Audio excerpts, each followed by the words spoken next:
ঢাকার দক্ষিণ কেরানীগঞ্জে চুনকটিয়া রূপালী ব্যাংকের শাখা ডাকাতের হাতে জিম্মির খবর পাওয়া গেছে। আজ বৃহস্পতিবার দুপুরে এ ঘটনা ঘটে। প্রত্যক্ষদর্শীরা জানিয়েছেন, দুপুরের দিকে ব্যাংকের ভেতরে ডাকাত ঢুকেছে খবর পেয়ে লোকজন জড়ো হতে শুরু করে। এর মধ্যে পুলিশ, সেনাবাহিনী ও র্যাব এসে উপস্থিত হয়। ব্যাংকের গেটের ভেতর থেকে দরজা লাগিয়ে রাখা হয়েছে। ভেতরে গ্রাহক থাকতে পারেন বলেও ধারণা করা হচ্ছে। ভেতর থেকে একটি গুলির আওয়াজও পাওয়া গেছে। ব্যাংকের ভেতরে কর্মকর্তা, কর্মচারী সহ উপস্থিত সবাইকে ডাকাত দল জিম্মি করে রেখেছে। তারা আরও জানান, ব্যাংকের এই শাখাটিকে চারদিক থেকে ঘিরে রেখেছেন আইন শৃঙ্খলা রক্ষাকারী পুলিশ, সেনাবাহিনী ও র্যাব। তারা এ ভেতর থেকে বেরিয়ে আসার জন্য মাইকিং করছেন।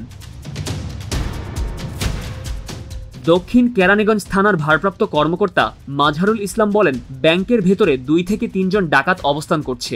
অভিযান চলমান থাকায় তাৎক্ষণিক সংশ্লিষ্ট কারো বক্তব্য পাওয়া যায়নি। তবে শেষ পর্যন্ত ঢাকার কেরানীগঞ্জে রূপালী ব্যাংকে হানা দেওয়া ডাকাতরা 3.5 ঘন্টা পর আত্মসমর্পণ করেছে। জিম্মি দশা থেকে অক্ষত অবস্থায় মুক্ত হয়েছে গ্রাহক কর্মীদের সবাই। র্যাব 10-এর সিনিয়র সহকারী পুলিশ সুপার তাপস কর্মকার বলেন, রূপালী ব্যাংকে ঢুকে 15 লাখ টাকা দাবি করা 3 ডাকাত 3টি আগ্নেয়াস্ত্র সহ যৌথ বাহিনীর কাছে আত্মসমর্পণ করেছে। তাদেরকে কেরানীগঞ্জ থানায় নিয়ে যাওয়া হয়েছে।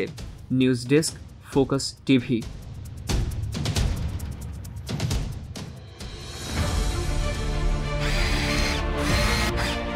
আলোতে থাকুন, ফোকাসে থাকুন, হাত রাখুন প্রজন্মের হাতে।